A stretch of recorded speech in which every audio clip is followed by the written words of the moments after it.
السلام علیکم. نن خبره کوو په نقل معلومات باندې چې تاسو به خپل نقل معلومات څنګه کوئ یا که چېرته تاسو سره فیملی موجود وي په سعودي عرب کې نو د هغې نقل معلومات به څنګه اپډیټ کوئ. نو په دې ویډیو کې برته زه درې طریقې درښیم د کمې په مدد سره چې تاسو خپل نقل معلومات کولی شئ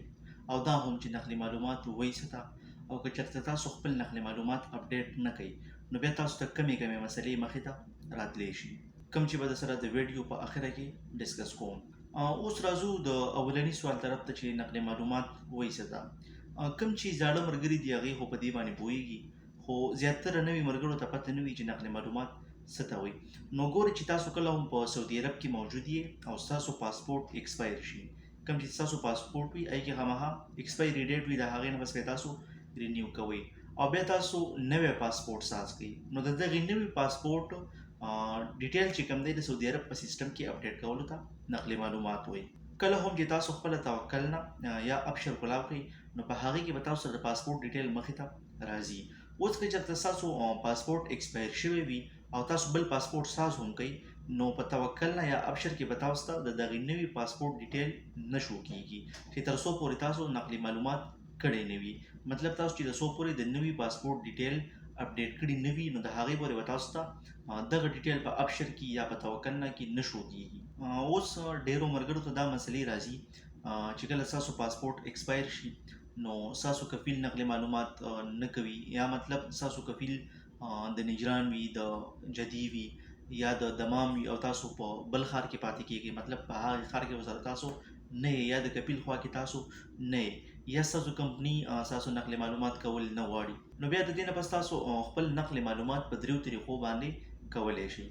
د ټولو نه اولنۍ او بیسټ طریقه دا ده چې ستاسو کفیل یا کمپني ستاسو نقل معلومات وکړي ځکه چې د هغې سره اکسس وي او نن سبا تاسو ته ښه پته ده چې هر څیز آنلاین کېږي نو هغې د خپل ابشر نه یا د ابشر سروسز نه ستاسو نقل معلومات په اسانه باندې کولی شي.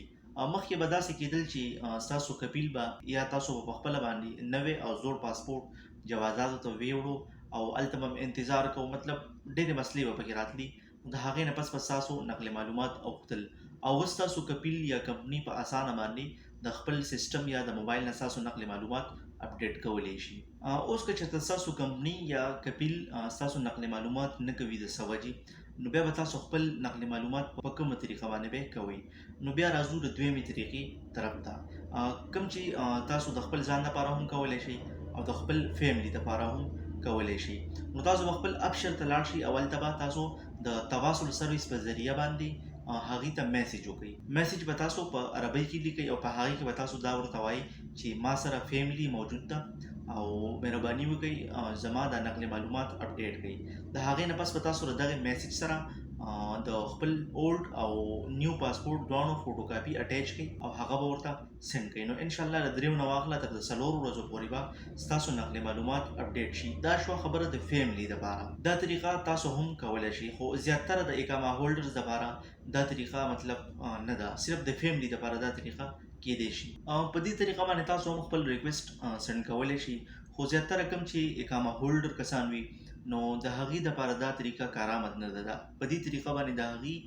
نقل معلومات نه اپډیټ کېږي او صرف او صرف ستاسو د فیملی نقل معلومات پې اپډیټ کېدی شي. اوس که په دې طریقه باندې هم ستاسو نقل معلومات اپډیټ نه شي نو بیا تاسو سره دریم اپشن دا دی دریمه طریقه دا ده چې تاسو خپل زوړ او نوی پاسپورټ ځان سره واخلئ او د هغې فوټوکاپي تاسو نږدې چې کوم مکتب وي دلته کې هغې ته یې ورکئ او ورته ووایئ چې زما نقل معلومات مطلب اپډیټ کړئ نو هغې به ستاسو نه خامخا څه پیسې اخلي د دې د هغې نه پس به ستاسو نقل معلومات په څلور نه واخله 15 ورځو کې اپډیټ شي. نو دا یوه دریمه طریقه. اوس چې ما څنګه تاسو ته د ویډیو په اوله کې ویلي وو که چېرته تاسو خپل نقل معلومات ونه کړئ نو تاسو ته کمې مسلې راتلی شي. نو ګورئ تاسو کله هم چې په چوټۍ باندې ځئ او ستاسو نقل معلومات اپډیټ شوي نه وي که تاسو پاسپورټ رینیو کړی هم وي تاسو نقل معلومات اپډیټ کړي نه وي نو تاسو به د ایرپورټ نه واپس کوي او درته به وایي چې مطلب خپل نقل معلومات اپډیټ کا او د هغې نه پس راشه. نو مهرباني وکړئ چې کله هم تاسو خپل پاسپورټ رینیو کوئ نو اول خپل نقل معلومات اپډیټ کوئ یا کفیل ته وایي او که کفیل یې دله نه کوي نو بیا د مکتب په ترو باندې تاسو خپل نقل معلومات اپډیټ کوئ.